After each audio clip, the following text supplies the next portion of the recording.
Hello everyone, আসসালামু আলাইকুম। কেমন আছেন সবাই? আশা করছি আল্লাহর রহমতে অনেক ভালো আছেন।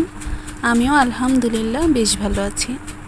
কাছে এবং দূরে, দেশ এবং দেশের বাহিরে যেখান থেকে আমার আজকের এই ব্লগ ভিডিওটি দেখছেন তাদের সবাইকে স্বাগতম। আজকের আমার এই ভিডিওটি খুবই ছোট, আসলে এটা ঈদের ভিডিও। আর ঈদের দিন প্লাস তার আগের দিন খুবই ব্যস্ততায় থাকার কারণে আর কি কোনো রকমে ভিডিও করতে পারি নাই। এই যে দেখুন, আজকে আমার বেবির আর কি 6 রাত 7 দিন কালকে পড়বে। এটা আমার ভাইয়ের ছেলে, অনেক কিউট, ওর বয়স 1.5 মাস। তো 7 দিনের কামান হবে আর কি। তো যার কারণে বাসায় কিছু মেহমান আসবে, আর এরা আগের রাতেই এসে গেছে। তো যাই হোক, কামানের দিনের ভিডিও আমি একদমই করতে পারি নাই, কেননা সেদিন এতটাই ব্যস্ত ছিলাম যে ফোনের আশেপাশেও আর কি যেতে পেরেছিলাম না। আসলে বাসাতে কাজ ছিল, প্লাস আমি কিন্তু অসুস্থ। 6 দিনের বাচ্চা নিয়ে কিভাবে কি করি বলুন? আমি নিজেই কিন্তু চলতে পারতেছিলাম না। আমার ছেলেকে সবসময় শুয়ে শুয়ে রাখতেছিলাম, আসলে বসতে খুবই কষ্ট হচ্ছিল। আর আমার কিন্তু নর্মালি ডেলিভারিটা হয়েছে, বাট তারপরেও আমি অনেকটাই অসুস্থ ছিলাম। তো শুক্রবার কামান করে সেদিন আর কি রাত পর্যন্ত অনেকটাই ব্যস্ততায় কাটিয়েছিলাম। আর যার কারণে কিন্তু ঈদের আগের রাতে আমি মেহেদিটা দিতে পারি নাই। আর গত বছর রোজার ঈদে আমার ছেলেটা পেটের মধ্যে ছিল, যার কারণে আর কি মেহেদি হাতে দিতে দিয়েছিল না মায়েরা, জানি না কেন।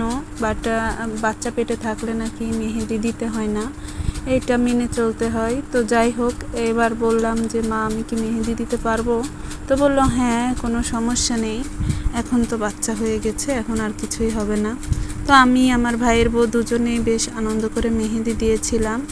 আর এখানে আমার ভাতিজি আর কি ভিডিওটা করছিল, যার কারণে এত নড়াচড়া আর বেশ একটা ভালো করে ভিডিও করছিল না। আসলে খুবই ছোট, দেখতেই পেলেন যে ক্যামেরায় যারা বসেছিল ওদের মধ্যে শুয়েছিল, ওদের মধ্যেই একজনকে দিয়ে ভিডিও করাচ্ছিলাম আর কি।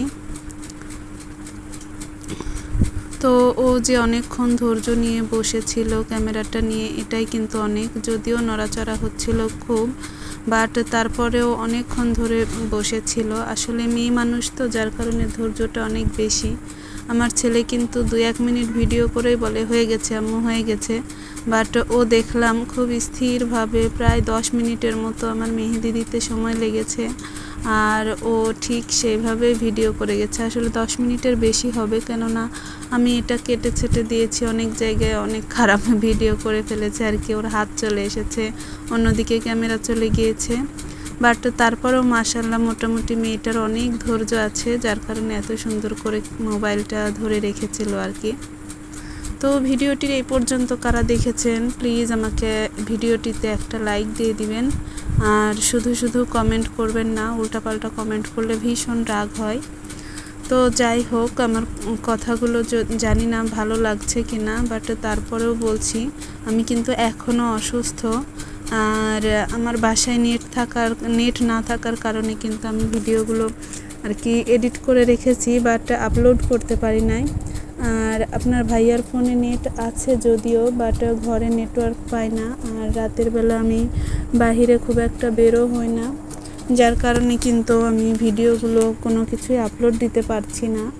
আর বাসায় যখন নেট আসবে তখন কিন্তু ভিডিওগুলো আপলোড দিব, জানি না সেটা কবে হবে। আসলে ওর আব্বু এই মাসে নেট বিলটা দিতেই চাচ্ছিল না, জানি না কবে হবে।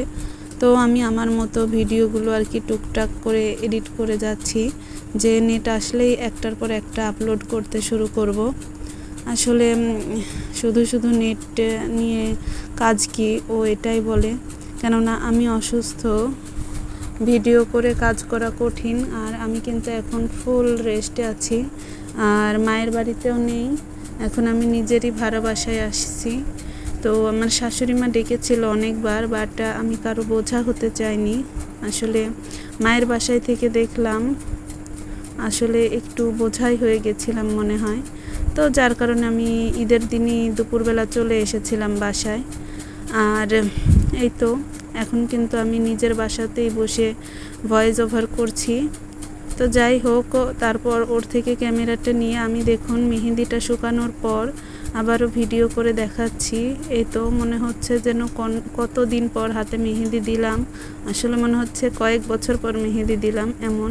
কেননা আমি ঈদ ছাড়া মেহেদি দিই না, আর গত রোজার ঈদে দিতে পারি নাই, যার কারণে এবার দিচ্ছি। তো মনে হচ্ছে বেশ কিছুদিন পর দিতেছি।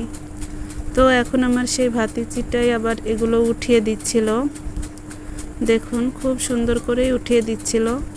আসলে মেহেদি ওঠাতে ও খুব এক্সপার্ট বুঝলাম ওর ওঠানোটা দেখে।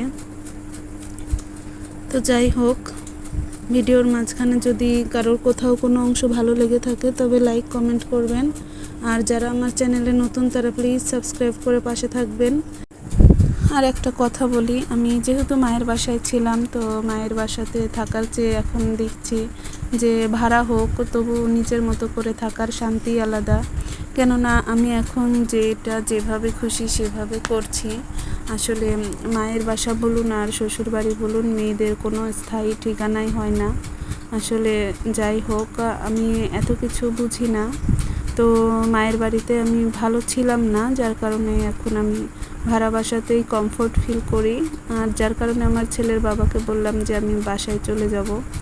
তো উনি বললেন যে চলো তোমাকে আমার মায়ের কাছে রেখে আসি। আমি বললাম না, আমি আর কারো বোঝা হতে চাই না, আমি এখন বাসায় যাব, যে যা পারি যতটুকু পারি একবেলা না খেয়ে থাকবো, বাট তারপরেও আর কি কারো অনুসারী আর কি অনুদানে চলবো না। তো যাই হোক, এই যে আমার ছেলেটা ঘুমিয়ে আছে, মাশাআল্লাহ। ভালো থাকবেন সবাই, আল্লাহ হাফেজ।